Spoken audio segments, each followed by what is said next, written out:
if you could pick up the phone and make a call to the 20-year-old Gabor and give that young man a bit of advice, what would you tell him? Where was he? Getting his medical degree. No, he wasn't. He was, at that time, his ADD was too powerful. He couldn't go to medical school yet. Really? Because that took more concentration and discipline than I was ready for.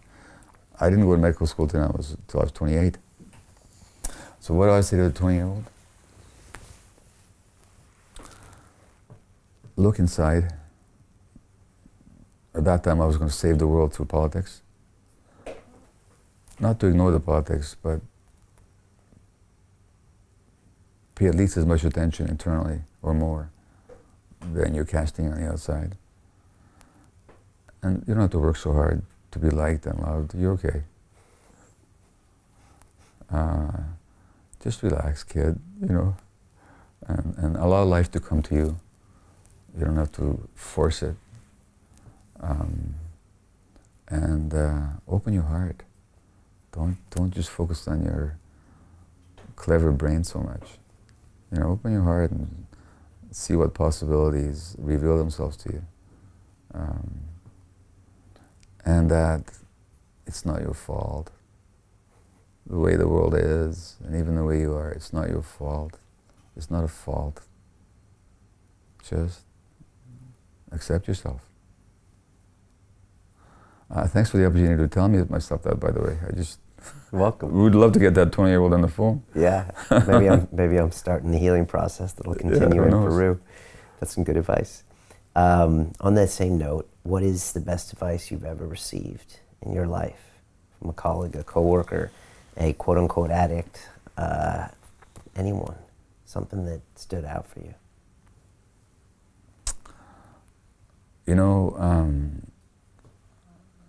I'll tell you two things. One is I had an aunt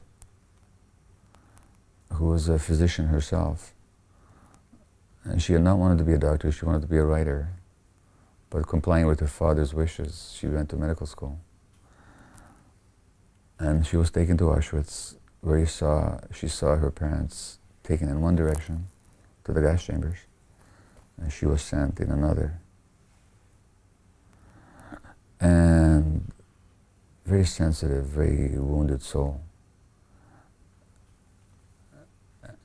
But she saw me much more clearly when I was young than I could see myself. And once she quoted Shakespeare to me, and I know it's a cliche, and I know that it's in the mouth of the character Polonius, in whom Shakespeare puts this phrase, it's even hypocrisy, but it's so true. And she said to me, she wrote to me, to thine own self be true. You know, I wish I had understood what that meant, but that's the best advice I got. And then when I was a physician, and but the part of me that wanted to write hadn't really expressed himself, because that was really in me, to write and to share something with the world. And I had a patient who used to be an English professor at the University of British Columbia. He was quite a well-known Canadian poet, Warren Tallman. And I said to him, when he came to the office once for a medical visit, I said, Warren, I want to write, but I don't know what. And he said, don't worry about it. He said, don't worry about it. He said, you will write when you have something to teach the world. And that's what happened. So those were the two, when you ask that question, those two incidents are evoked for me. They're both very good. Yeah. Last part of that is to that 20-year-old that's out there listening to us right now. Yeah. You know, who wants to grow up and do some good in the world, to maybe help advance some of these thoughts and agendas and things like that. What advice do you give to them? I'm not sure I understand your question now. To that 20-year-old that's listening to us. Yeah, not myself now. Yeah, not yourself. Oh yeah. And someone that wants to, I don't know, get out there and make some of these changes we're talking about, to try to open up the world's eyes when it comes to the war on drugs, or the way we consider addiction, or the way we look at addicts, or the way we look at our own behavior, and they want to make a difference in the world. What advice would you give to them? Yeah, well, I would say that there's a lot of people out there who see the truth, but they don't control the media. and they don't write the scripts for most movies. So therefore, you might not get validation out there, but you have to believe in your own truth. And you have to deepen your relationship to your truth. And you'll connect with people that are also seeking the same truth as you are, even if they don't see it the way you do. So never be afraid of your own truth, and to explore it.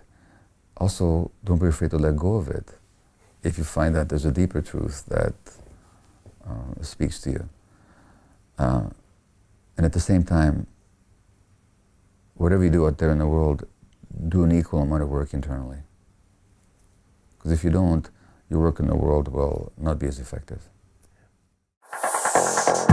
Continue watching this fascinating conversation for free by clicking on the link below to visit our website, learn from the best minds in the world, and connect with a community of passionate people building the best versions of themselves.